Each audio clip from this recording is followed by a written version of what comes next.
In Washington, tariffs are often sold as a simple lever pull. It punished the other side, protect your own. But here's the question most people are missing. What happens when America's biggest allies start treating U.S. policy as a form of economic coercion and begin preparing a counterstrike that doesn't just target products but targets access, investment, and rules? Europe is quietly signaling it has tools that go far beyond matching tariff for tariff. And this time the friction is not only about trade deficits or manufacturing jobs. President Trump has fused trade pressure with a geopolitical dispute over Greenland, turning a pricing argument into a sovereignty argument. That combination changes everything: consumer costs, corporate planning, allied trust, and even the constitutional boundaries of presidential power. Stay with me, because what looks like a trade spat may be the opening chapter of a deeper institutional showdown. The first fact that matters is this: tariffs do not behave like a distant foreign tax. They move through supply chains and land predictably on invoices paid by importers, retailers, and ultimately households. When President Trump frames tariffs as a cost that foreigners will absorb, the public hears relief until price tags tell a different story. The real political danger is not a single headline about 10% or 25%. It's the slow drip of higher costs across ordinary categories: construction materials, auto components, consumer electronics, and yes, everyday items that feel symbolic because families buy them frequently. A tariff policy can be defended only if the public sees a credible payoff, lower strategic risk, stronger bargaining outcomes, or durable domestic capacity. Without that, tariffs start to look like a broad consumption tax imposed by policy choice. Now consider the European response. In past disputes, Europe often retaliated with targeted tariffs that were painful but contained. What changes the tone today is the talk of a broader toolkit, sometimes nicknamed a bazooka, that can treat coercive trade behavior as a systemic threat.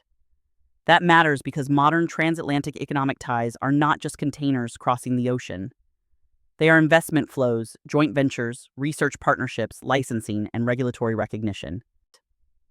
When Europe hints it could restrict market access or tighten conditions around certain protections, the target is not a single product line. It is the reliability of doing business across the Atlantic. And reliability is the hidden currency of global commerce. Once it's discounted, everything becomes more expensive. This is where Trump's Greenland posture becomes more than a diplomatic storyline. When a trade threat is linked, even rhetorically, to a territorial or sovereignty dispute, allies interpret it as leverage with a geopolitical edge. That triggers defensive instincts in Europe that are far older than any modern trade agreement: protect sovereignty, protect alliance, cohesion, and prevent precedent. Because if economic pressure can be used to squeeze an ally over territory, then any ally becomes vulnerable to future pressure campaigns. So the issue is not whether Greenland has strategic value. The issue is whether the United States is seen as rewriting alliance norms through economic instruments. That is why European leaders speak in the language of spirals and stability. They are not just talking about prices, they are talking about rules. Here is the institutional hinge in the United States who actually controls tariff power. The Constitution gives Congress authority over taxes and trade, yet modern presidents have accumulated significant room through statutes tied to national security and emergency powers. Trump has leaned into that flexibility, arguing that speed and leverage require executive control. But that stance carries a predictable backlash: lawsuits, congressional anxiety, and business uncertainty. Because for companies, it's not only the rate, it's the question of permanence. If tariffs can shift by proclamation, firms delay investment, reprice contracts, and build contingencies that raise costs even before a single container is inspected. In my experience, the most damaging part of an erratic trade environment is not the first shock, it's the second. Businesses can survive one disruption if they believe it will settle into a new normal. They struggle when disruption becomes cyclical, with no clear endpoint and no clear negotiating framework. When Trump returns to tariff escalation rhetoric, exporters and manufacturers don't just calculate cost, they calculate political volatility. That volatility becomes a hidden tax on planning, inventory buffers, alternative suppliers, compliance teams, and legal counsel. Those costs are then embedded in the prices Americans pay and the wages businesses can afford. Europe, for its part, is not blind to domestic politics in the United States. European officials understand that Trump's tariff posture hits voters through inflation sensitivity, and it hits lawmakers through district-level pain: farmers, manufacturers, small retailers. That is why the European playbook often aims at political salience, enough pressure to force attention, not so much chaos that it collapses everyone's economy. But the bazooka language suggests Europe is willing to escalate beyond symbolic retaliation if it believes core alliance norms are being challenged. And once that threshold is crossed, de-escalation becomes harder because leaders must prove they defended national dignity. Let's talk about the consumer-level reality, because that is where trade policy becomes governance. when studies find that the bulk of tariff costs are passed through to U.S. buyers. The implication is not ideological, it's arithmetic. A retailer doesn't absorb a lasting cost shock out of goodwill. It adjusts prices, shrinks offerings, or pressures suppliers.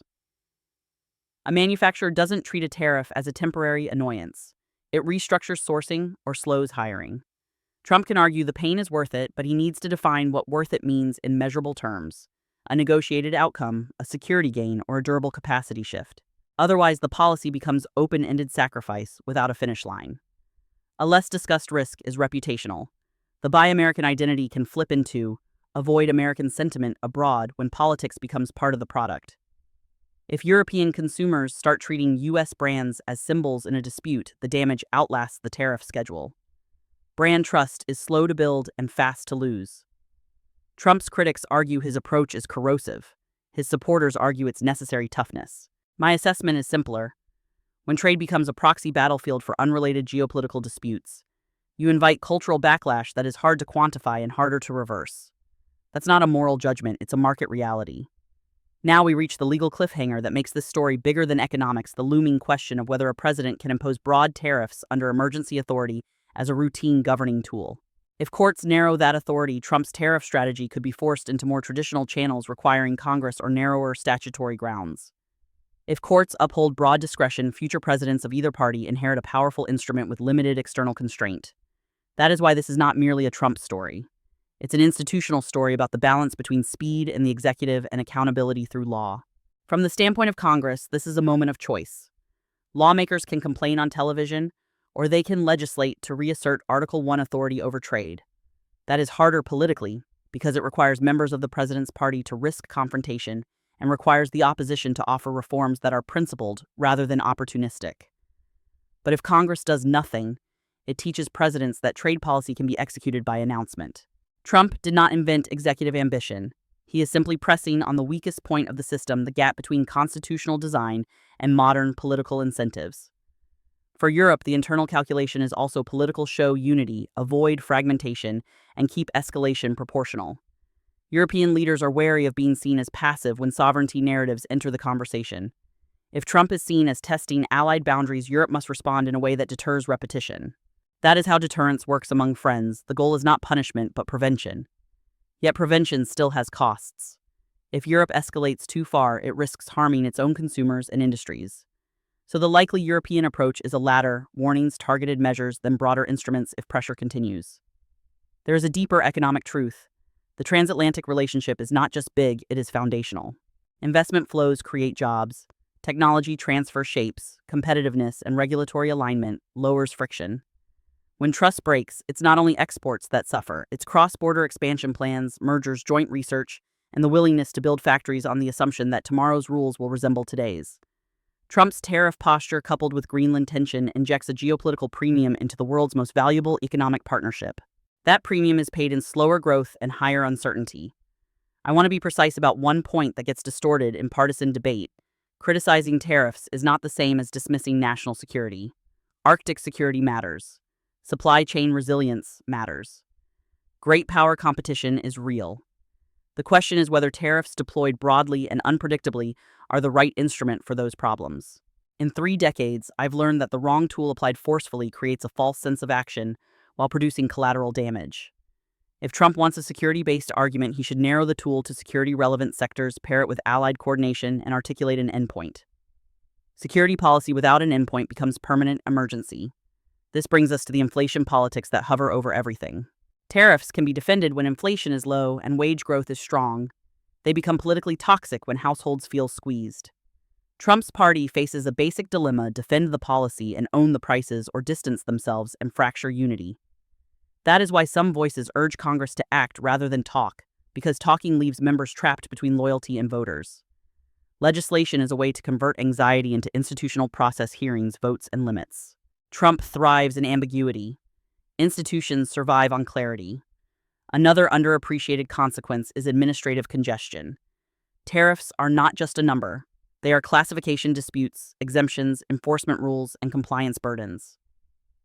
When Trump changes rates or categories quickly, customs processes strain, disputes rise, and smaller firms without sophisticated legal teams get hit hardest. The result is market concentration. Large players adapt, small exporters and importers retreat. That is a quiet way policy can reshape an economy not through industrial strategy but through paperwork and uncertainty. If the goal is American competitiveness, choking smaller firms is a strange route to get there. Europe's bazooka discussion also signals something psychological, a shift from assuming the transatlantic relationship will self-correct to assuming it must be defended. That mindset change matters because it shapes budgets, industrial policy, and alliance posture for years. If European capitals conclude that Washington under Trump is willing to use economic pressure against friends for geopolitical aims, Europe will invest in autonomy, alternative supply chains, alternative defense procurement, and alternative diplomatic coordination. Those investments will not vanish when the news cycle changes. That is how a short-term tactic can trigger long-term strategic decoupling. Let's address the Greenland linkage directly because it is the accelerant. When Trump raises territorial language explicitly or implicitly, Europe hears the echo of a world it tried to bury after World War II: spheres of influence, coercion, and transactional sovereignty. Most Americans are not thinking in those terms. They are thinking about prices. But European leaders are thinking about precedent. They are asking if this becomes acceptable rhetoric between allies, what stops it from spreading. That is why the dispute escalates emotionally, even when the economic numbers might be manageable. Trust is not measured in GDP. It is measured in whether allies believe you respect boundaries. From a negotiation standpoint, threatening tariffs to obtain unrelated geopolitical outcomes is high risk. It can work once if the other side believes you will stop after you win. It fails if the other side concludes that even compliance won't end pressure, because then the incentive becomes resistance, not compromise. Trump's negotiating brand relies on leverage. But leverage without predictable off-ramps becomes coercion, and coercion invites counter-coercion. That spiral is exactly what responsible leaders try to prevent because it turns trade normally, a stabilizer, into a driver of conflict. There is also a strategic messaging problem. Tariffs aimed at allies blur the line between competition and partnership. Adversaries watch this closely. When allies fight publicly, opponents gain room to maneuver because coordination weakens. Trump may believe pressure disciplines allies. Historically, it often encourages hedging.